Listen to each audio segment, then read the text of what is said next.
Student my name is Kamaldeep Singh निजर और आज हम एनालिटिक ज्योमेट्री का नेक्स्ट पार्ट लिख रहे हैं आपके लिए। आई थिंक पार्ट नंबर 5 होगा। तो आप कुछ अच्छा रिस्पॉन्स करेंगे तो आपको कंटिन्यूटी में मिल जाएगा। ठीक है, तो चलिए स्टार्ट करते हैं। This is a very important article. ये इतना इंपॉर्टेंट है कि यदि आप कॉम्पिटिटिव एग्जाम में जाते हो तो वहां पर आपको ये एक एज अ ट्रिक काम आएगा। तो एज अ ट्रिक आपके लिए ये रेडी होने वाला आर्टिकल है। सो ध्यान से करते हैं कैसा आर्टिकल है कि find the condition that the product term x y in the expression. Expression देखिए हमारे पास ax² 2hxy plus by² 2gx plus 2fy plus cg हमारे पास एक एक्सप्रेशन है एक्स और वाई में, जहां पर हमारे पास ये मिक्स टर्म आ रही है एक्स वाई वाली। हमें क्या करना है, हमें एक ऐसी कंडीशन फाइंड करनी है कि हमारे पास जो एक्स वाई की टर्म है वो वांट हो जाए। आई थिंक वांटिंग लिखते हैं, इसको एब्सेंट लिखते हैं और बेनिशियल लिखते हैं कि इस टर्म प्रोडक्ट टर्म को आपको खत्म करना है। कैसे करना है? For a suitable rotation of axis. हमारे पास क्या होगा, गिवन कोई ना कोई आपके पास एक्सिस दी होगी एक्स और वाई, जिसके विद रिस्पेक्ट टू आपके पास कोई पॉइंट एक्स वाई होगा और उस x why this is a point and this is any curve आपके पास हो सकती है। जो आपके पास कोनिक सेक्शन में आ सकता है, या आपकी पेयर ऑफ स्ट्रेट लाइन भी हो सकती है, लिप्स भी हो सकता है, पैराबोला हो सकता है, कोण हो सकता है। We have no idea about it. ठीक है, so it represent any one of them कर सकती है, सर्कल भी कर सकती है। इसकी कंडीशंस होती है, उसको छोड़ते अभी वापस आते हैं। करना क्या है हमारे पास, हमने इस एक्सिस की रोटेशन करनी है। मान लो हम इसको एंगल थीटा के साथ रोटेट कर देते हैं तो हमारे पास this is new x dash and y dash, तो उसके विद रिस्पेक्ट टू आपके पॉइंट भी एक्स डैश वाई डैश हो गए। हमने क्या करना है, एक ऐसी इसकी रोटेशन करनी है एंगल थीटा के साथ। उस एंगल थीटा के ऊपर कंडीशन भी फाइंड करेंगे कि हमारे पास रोटेशन करने के बाद जब हम इस एक्सप्रेशन को न्यू एक्सप्रेशन में लिखेंगे, न्यू वेरिएबल में लिखेंगे, तो हमारे पास जो मिक्स टर्म वहां से खत्म होने चाहिए। सो this is the article and ध्यान से करना कैसे, तो इसकी स्टार्टिंग कैसे करेंगे। लेट द एक्सप्रेशन हमारे पास है, तो हर एक स्टेप काफी इजी है। द गिवन एक्सप्रेशन हमारे पास क्या है, द गिवन एक्सप्रेशन इज, उसको आप लिख लो, एस मार्क कर सकते हो, इज इक्वल टू, इस इक्वेशन को भी ध्यान रखिएगा, ये काफी इंपॉर्टेंट और काफी इजी है। एंड बी वाई स्क्वायर है, फिर आपके पास 2gx होता है, फिर आपके पास 2fy होता है plus E. This is our expression. ठीक है, तो हम क्या कंसिडर करेंगे कि हमने इसकी रोटेशन करी एंगल थीटा के साथ, तो हमने क्या करा, let the axis be rotated. ठीक है, be rotated through an angle theta and x dash y dash be the new coordinates, हम इसको कंसिडर कर लेते हैं। ठीक है, be the new coordinates and जो हमारे पास सिंपल एक्स कोमा वाई थे, be the are the old coordinate. ठीक है, are the old coordinate of a point, जो भी पॉइंट उस कर्व के ऊपर होगा। ठीक है, जिसका लोकस लेकर हम बनाते हैं, पॉइंट का लोकस लेते हैं, आपके पास पूरी की पूरी कर्व आ जाती है। ठीक है, so this is our first step. अब जैसे आपने बोला कि एंगल थीटा है, जो न्यू कोऑर्डिनेट है, जो पॉइंट ओल्ड है, तो इसका रिलेशन कैसे मैंने आपको याद करवाया था। तो देयरफॉर एक्स, जब हमने x को लिखा तो हमने x के दो पार्ट करे थे और वहां पर हमारे पास एक छोटा सा पार्ट चाहिए था जो हम माइनस करके लेते हैं। तो यहाँ पर आपके पास x डैश आएगा और उस x डैश के साथ cos थीटा, और जहां पर minus y dash sin theta आएगा। It is not a cramming, बस उस डायग्राम को याद कर लीजिए जो पार्ट 4 में दिया था आपको। ठीक है, वहां पर उसकी विजिबिलिटी, जो विजिबिलिटी थी ना, वो लाइट रिफ्लेक्शन का इतनी अच्छी नहीं थी, लेकिन आपको समझ में आ जाएगा यदि आप थोड़ा सा कॉम्प्रोमाइज करेंगे। और बाई के अंदर हमने क्या करा था, बाई के अंदर हमने दो पार्ट को ऐड करके बनाया था। तो जो आपके पास बाई थी, ऐड करना मीन वहां पर प्लस का साइन आएगा, लेकिन उसके अंदर साइन आ जाएगा और यहाँ पर y dash into cos theta आ जाएगा। तो दिस इज अवर, जो हमारे पास क्या है, दिस इज द एक्सप्रेशन जो हमने यहाँ पर ट्रांसफॉर्मेशन करनी है। अब सिंपल सा फंडा है, putting this value of x and y in equation number s। इसको आप 1 में पुट कर देंगे, फिर हम इसे सॉल्व करेंगे। पहले इतना लिख लो, फिर मैं डायरेक्ट सारे को रेज करके इसको इसके अंदर पुट करके आपको शो करवाऊंगा कि हमने नेक्स्ट कैसे प्रोसीड करना। इतना आप यहाँ पर मार्क करना है, वहां से एक्स और वाई की वैल्यू यहाँ पर पुट करनी है। तो देयरफॉर आफ्टर पुटिंग एक्स की वैल्यू बताइए मेरे को कितनी थी, एक्स डैश थी, कॉस थीटा थी और minus y dash into sine theta. इसकी स्क्वायर है, फिर 2 है, एच है। एक्स की वैल्यू थी x dash cos theta minus y dash sine theta, and y की वैल्यू हमारे पास थी x dash sine theta plus y dash cos theta.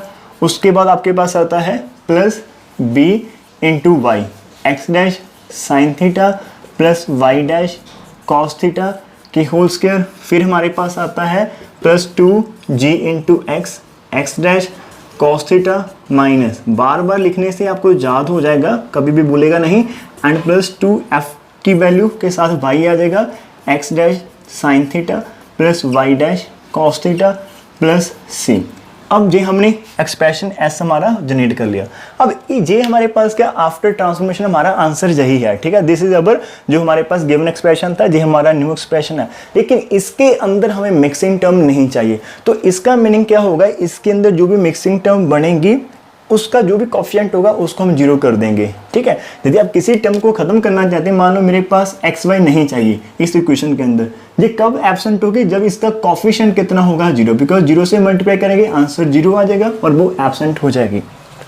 तो आपने करना क्या है, इसके अंदर में से हमने क्या फाइंड करना है, that is the coefficient of x into y. तो हम जहां पर क्या फाइंड करेंगे, ध्यान से सुना, coefficient of x into y dash. तो देयरफॉर जहां पर हमारे पास क्या आ जाएगा, coefficient of x dash y dash which is equal to, ध्यान से करना कैसे करना। अब आपके पास कॉफिशिएंट कहाँ से आएगा, जहां पर ये दोनों टर्म का जा तो स्क्वायर होगा या फिर ये प्रोडक्ट में होगी, ठीक है। इस टर्म के अंदर आपके पास simple x dash y dash open करेंगे, एक प्रोडक्ट टर्म नहीं आएगी, इसके अंदर एक्स डैश वाई डैश या प्रोडक्ट टर्म नहीं आएंगे, कांस्टेंट पे पास वैसे ही नहीं है, तो जहां से एक आपके पास आएगी और वो कैसे आएगी हमारे पास वो भी देख लेते हैं। यदि आप इसका स्क्वायर ओपन करते हो तो आपके पास a square plus b square minus 2ab आ जाएगा, माइनस 2ab। तो इसका मीनिंग क्या होगा, माइनस 2ab बोले तो x dash y dash sine theta cos theta into a. तो हमारे पास सिर्फ कॉफिशिएंट चाहिए, तो माइनस का 2a लिख लो, साइन थीटा लिख लो इंटू कॉस थीटा, साथ में क्या आएगा एक्स डैश वाई डैश, लेकिन हम सिर्फ कॉफिशिएंट लेने वाले तो हमारे पास इतना आ जाएगा, ठीक है। उसके बाद क्या आ जाएगा, उसके बाद यदि आप इस टर्म को मल्टीप्लाई करेंगे इसके साथ और बाई वाले को मल्टीप्लाई करेंगे इसके साथ, ठीक है, तब भी आपके पास क्या आएगा, एक्स डैश वाई डैश आएगा, और साथ में क्या लगा है 2h, तो 2h तो आपके पास आना ही आना है। साथ में क्या आ जाएगा, जब आप एक्स डैश को वाई डैश के साथ करेंगे तो आपका कॉस स्क्वायर थीटा आ जाएगा, कॉस इंटू कॉस, ठीक है। और जब आप यहाँ पर वाई डैश को एक्स डैश के साथ करेंगे तो आपका माइनस साइन स्क्वायर थीटा आ जाएगा। तो एक आपके पास जहाँ से आंसर आ गया। प्यारे बच्चों, यदि आपको ऐसा पता नहीं चले तो आप सारे की सारी ब्रैकेट्स को ओपन कर सकते हैं। ओपन करने के बाद आपको दिखाई देगा डायरेक्ट एक्स डैश और वाई डैश, वहाँ से आपने उसका कॉफिशिएंट पिक कर सकते हैं, ठीक है। This is also the way आप कर सकते हो। उसके बाद जहाँ पर आपके पास a square b square plus 2ab आएगा, तो प्लस 2b मीन 2b साथ में साइन थीटा कॉस है, जो तीन हमारे पास टर्म्स आएगी उसके कॉफिशिएंट के अंदर से। इनको थोड़ा सा अच्छे से लिख लेते हैं। तो आपके पास माइनस ए एज इट रहने दो, 2 sine theta cos theta sine of 2 theta आ जाएगा।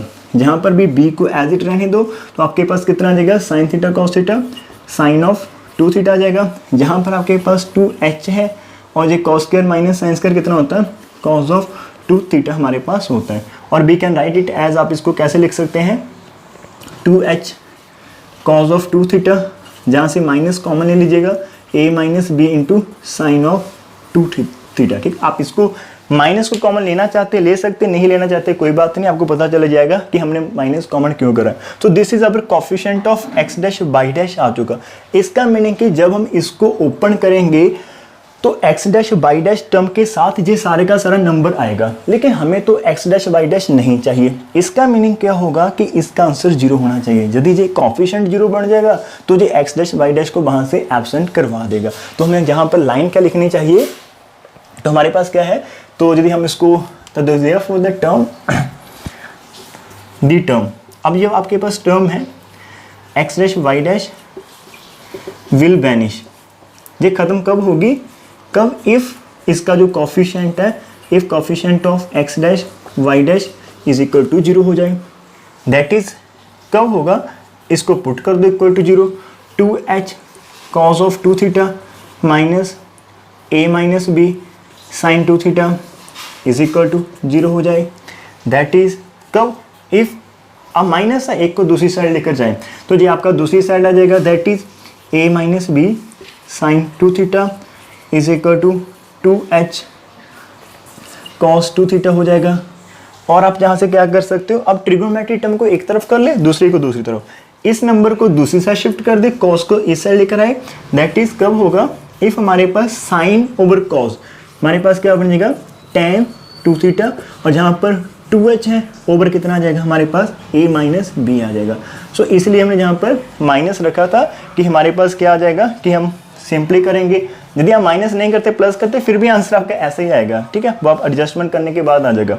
अब पूरे क्वेश्चन में क्या हुआ, हमारे पास स्टार्टिंग में हमने क्या करा था, हमने थीटा को लेट करा था कि theta is what, this is our rotation, कि इतने एंगल के साथ हमें रोटेट करेंगे तो हमारा अपने आप होगा। तो करते करते हमारे पास क्या हो चुका, थीटा की वैल्यू जहां से फाइंड करेंगे हमारे पास दैट इज इफ हमारे पास 2 theta is equal to tan inverse 2h over a minus b होगा, एंड दैट इज इफ हमारे पास थीटा जो एंगल है वो 1/2 tan इनवर्स यहाँ पर 2h over a minus B होना चाहिए, कब, if a not is equal to b, ठीक है, जहां तक कर लो। अब तक हमने क्या फाइंड करा कि हमारे पास कंडीशन कर दी कि हमारे पास x डैश बाई डैश की टर्म वैनिश होगी, कब, जब उसका coefficient x dash y dash 0 होगा, लेकिन कोफिशिएंट उसका कब 0 होगा, हमने इसको पुट करा 0 और करते करते सॉल्व हमारे पास ये वाली वैल्यू आ चुकी कि यदि हम स्टार्टिंग में थीटा को इतना कंसिडर कर लेते, कितना, 1/2 tan inverse 2h over a minus b, और कब, जब आपका a not is equal to b, यदि ये दोनों डिफरेंट है तो ये आपका नॉट जीरो रहेगा, अदरवाइज 0 बन जाएगा। सो दिस इज द कंडीशन जहां पर करें, थोड़ा सा चीज मैं आपको यहीं पर करा देता हूं, ठीक है, बिकॉज इसकी पॉसिबिलिटी क्या है, यदि दोनों डिफरेंट तो थीटा इतना होगा, लेकिन एवरी टाइम डिफरेंट थोड़ी होंगे, तो यदि डिफरेंट नहीं होंगे फिर हमारे पास क्या होगा उसे भी देख लेते हैं जहां पर, ठीक है। होप सो आपको जो इसको आपने पहले पॉज करके लिख लेना था, ठीक है, यदि आपको मतलब जहां से लिखना है, अदरवाइज आपके पास बुक तो होगी, वहां से भी आप लिख सकते हो, ठीक है। तो अभी हमारे पास क्या आ जाएगा, एक तो पॉसिबिलिटी ये है, और हमारे पास क्या, और इफ आपके पास a और b दोनों इक्वल हो जाते हैं, देन आपके पास थीटा कितना आएगा, is equal to, then theta is equal to 1/2 tan inverse आपके पास 2h over a minus a कर दो, which is equal to 1/2 tan inverse आपके पास क्या हो गया, नीचे 0 आ चुका, so 2h over 0 that is infinity आपके पास आ जाएगा, एंड tan इनवर्स इन्फिनिटी कब होता है, दैट इज π/2 के ऊपर होता है। इसका मीनिंग क्या होगा हमारे पास, दैट इज इफ आपका a is equal to b है, देन आपके पास थीटा कितना होगा, π/4 होगा। तो हमने क्या करा लास्ट में, तो देयरफॉर हम कंक्लूड करते हैं, वी कंक्लूड दैट कि हमारे पास जो भी प्रोडक्ट टर्म है, the term x dash y dash हमारे पास क्या होगा, विल बी वैनिश होगी, कब वैनिश होगी, इफ, देखिए आपने जो फाइनल आंसर करना है, आपको ऑलवेज इक्वेशन दी होगी ax² प्लस 2hxy, तो उसके अंदर हमें a पता है, h पता है, b पता है, f पता है, जी, तो आप डायरेक्ट उसको कंपैरिजन करके कर सकते हैं। और जो हमें थीटा का आंसर देना है ना, वो भी हमने उन नंबर्स में देना जो हमें ऑलरेडी पता है, ठीक है। थीटा तो हमारी खुद की क्या थी, अजम्पशन थी, लेकिन थीटा को अपने रिलेट उनसे करना था जो हमें गिवन हो और जिनके हेल्प के साथ हम इसको प्रोसीड कर सकें, ठीक है। So we conclude that the term x dash y dash will be vanish कब, इफ हमारे पास क्या है, थीटा की वैल्यू याद रख लेना इसको माइंड के अंदर, ये हमें एज अ ट्रिक चलेगा, 2h over a minus b, कब, इफ आपका a not is equal to b है, एंड हमारे पास थीटा कितना होगा, π/4 आपने पुट करना है डायरेक्ट, इफ आपके पास क्या है, a is equal to b है। So this is very helpful for us to solving the problems related to this kind of, मतलब जो भी हमारे पास आर्टिकल है। तो इसे अभी पॉज करें, मैं आपको बताता हूँ कि इसकी इंपॉर्टेंस क्या है इस आर्टिकल की। सो दिस विल बी, हम इसको एज अ ट्रिक लेने वाले हैं। तो एक एग्जांपल में आपको हाफ करवाऊंगा, हाफ आपने खुद कंप्लीट करनी और मुझे उसका नीचे आंसर बताना है, ठीक है। तो चलिए वो एग्जांपल भी देख लेते हैं। तो आज की एग्जांपल देखते हैं कैसे करनी है। Through what angle should the axis be rotated, वो बोल रहा है कि कितना एंगल है जिसके साथ हमें रोटेट करें इस इक्वेशन के अंदर, हमारे पास जो भी एक्सिस है, कि हमारे पास इस इक्वेशन के अंदर जो एक्स वाई वाली टर्म है, मिक्स टर्म, वो खत्म हो जाए, बैनिश हो जाए, and also find the transform equation. तो देखिए, यदि आपको ये क्वेश्चन दिखाई दे जाए कि थ्रू व्हाट एंगल, और आपने मेरे साथ अभी वो आर्टिकल करा हो, तो आपके फेस पर एक प्यारी सी और बड़ी सी स्माइल होगी, और एग्जाम में सबसे पहले आप इसी को टैकल करने वाले हैं। तो प्रोसीजर क्या है, आपने क्या करना है कि आपको गिवन इक्वेशन है, जस्ट कंपेयर करना है। तो आपने गिवन इक्वेशन है 7x² minus xy plus 17y² and minus 2 to 5 is equal to 0। Just compare करें इसको, ठीक है, compare it with. First step आपका ये होना चाहिए, एग्जाम के अंदर डायरेक्ट भी लिख सकते हो, लेकिन हमें थोड़ी सी लेंथ भी देनी है। 2h xy plus b y square, इसको भी आपको याद रखना है प्रैक्टिस के साथ, and 2fy plus c is equal to 0। तो आपको क्या चीज़ ऑब्जर्व करी आपने, तो बी कैट आपको 3 ही नंबर करने होते हैं जब भी आपने रोटेशन करनी है। तो एक h चाहिए थीटा फाइंड करने के लिए, एक a और एक b।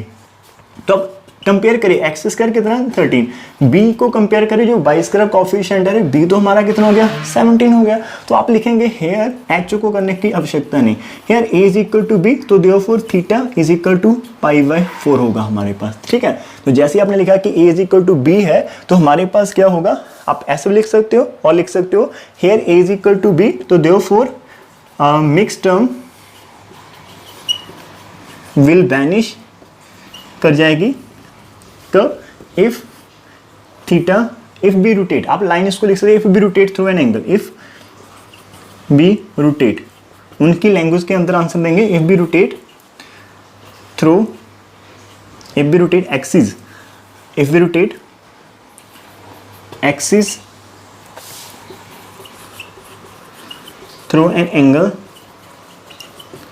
Theta is equal to π/4। Simple हो गया ना कि थीटा को π/4, फिर आपने क्या करना है सब्स्टिट्यूशन कर देनी है। तो आपने क्या करना है, मैं थोड़ा सा करवाता हूँ, आपने पुट करना है x is equal to x dash cos theta करते हो ना minus y dash sine theta, तो जहाँ पर वैल्यूज पुट कर दो x डैश कॉस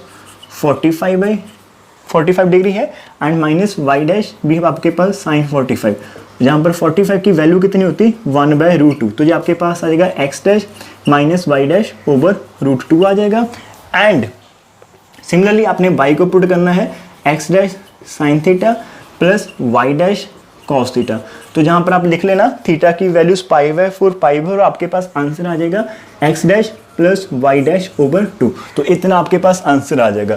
अब आपने क्या करना है, इन दो नंबर्स को पुट कर देना है। तो पुटिंग x और y इन इक्वेशन नंबर 1, उसके अंदर आपने x और y को पुट कर देना है, जहाँ पर भी उसको सॉल्व कर देना। तो जो आपके पास फाइनल आंसर आएगा, एक तो आपने मेरे को फाइनल आंसर बताना है लास्ट में कि आपका रोटेशन करने के बाद आंसर कितना आ गया। और एक चीज़ सुन लीजिएगा, जब भी आपके पास आंसर आएगा वो x डैश और y डैश में आएगा, लेकिन आपने लास्ट में क्या करना, उनको रिप्लेस कर देना सिंपल x और y में, मीन उनका लोकस ले लेना है। सुनिए ध्यान से, बिकॉज आप x और y एक पर्टिकुलर पॉइंट लेकर चलते हैं, जब हमने रोटेट करा तो हमने एक पॉइंट करा, लेकिन आपने पूरी की पूरी कर्व ट्रेस करनी, तो हमें उस पॉइंट का लोकस लेना पड़ेगा। तो लोकस क्या होता है, the path trace by that point, तो वो पूरी लाइन को शो करता है, ठीक है। तो दो चीज़ें मैं आपको जहाँ पर डिस्कस कर देता हूँ लास्ट में जल्दी से।